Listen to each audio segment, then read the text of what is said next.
ഇന്നലെ രാത്രി 10:30 നടന്ന ക്രൂര കൊലപാതകം. ബന്ധുവിനെ കാണാൻ കോട്ടയം മെഡിക്കൽ കോളേജ് ആശുപത്രിയിൽ പോയി മടങ്ങിയെത്തിയതാണ് വിദ്യ. വീട്ടുമുറ്റത്ത് വെച്ച് ഭർത്താവ് വിനോദ് വിദ്യയെ കുത്തിവീഴ്ത്തി. രക്ഷപ്പെടാനായി ഓടിയ വിദ്യ റോഡിൽ വീണുകിടന്നു. ബഹളം കേട്ട് അയൽക്കാർ ഓടിയെത്തി. വിനോദ് കത്തിവീശിയതിനാൽ എത്തിയവരെല്ലാം നിസ്സഹായരായി. രാമങ്കരി പോലീസ് സ്ഥലത്തെത്തി രക്തത്തിൽ കുളിച്ചുകിടന്ന വിദ്യയെ ആശുപത്രിയിലെത്തിച്ചു. വഴിമധ്യേ മരണം സംഭവിച്ചു. വിനോദിനെ സംഭവസ്ഥലത്ത് വെച്ച് തന്നെ പോലീസ് കസ്റ്റഡിയിലെടുത്തു. ഭാര്യയിലുള്ള സംശയമാണ് കൊലപാതകത്തിൽ കലാശിച്ചതെന്നാണ് പോലീസ് പറയുന്നത്. ബന്ധുവിനെ കാണാൻ ആശുപത്രിയിൽ പോയ വിദ്യയെ നിരവധി തവണ വിനോദ് ഫോണിൽ വിളിച്ചു. പക്ഷേ കിട്ടിയില്ല. പിന്നീട് ഫോണെടുത്ത് സംസാരിച്ചു.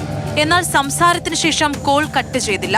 ഈ സമയത്ത് വിദ്യ മറ്റൊരാളുമായി സംസാരിക്കുന്നത് വിനോദ് കേട്ടു. ഇതോടെ ഭാര്യ തന്നെ വഞ്ചിക്കുകയാണെന്ന സംശയം ബലപ്പെട്ടു. വിദ്യയെ കൊല്ലാൻ വിനോദ് തീരുമാനിച്ചു. വിദ്യയ്ക്ക് മുഖത്തും കയ്യിലും വയറിലും കുത്തേറ്റു. ക്രൂര കൊലപാതകത്തിന്റെ ഞെട്ടലിലാണ് നാട്ടുകാർ. ഇരുവരും തമ്മിൽ കുടുംബ പ്രശ്നങ്ങളുള്ളതായി നാട്ടുകാർക്ക് അറിവില്ല. ആളെ പറ്റി പറയുകയാണെങ്കിൽ നല്ല ജീവിതം നയിക്കുന്നവരായിരുന്നു. അത് മാത്രമേ നമുക്കറിയത്തുള്ളൂ. വേറെ ഒരു പ്രശ്നമായിട്ടോ മദ്യപാനോ കോളിനായിട്ട് നമുക്കറിയത്തില്ല. കുട്ടനാട്ടിലെ രാമങ്കരിയിൽ ചായക്കട നടത്തുകയായിരുന്നു വിനോദും വിദ്യയും. 10ാം ക്ലാസ്സിലും 8ാം ക്ലാസ്സിലും പഠിക്കുന്ന 2 മക്കളുണ്ട് ഇവർക്ക്. ഈ 2 കുട്ടികളും സംഭവ സമയത്ത് ബന്ധുവീട്ടിലായിരുന്നു.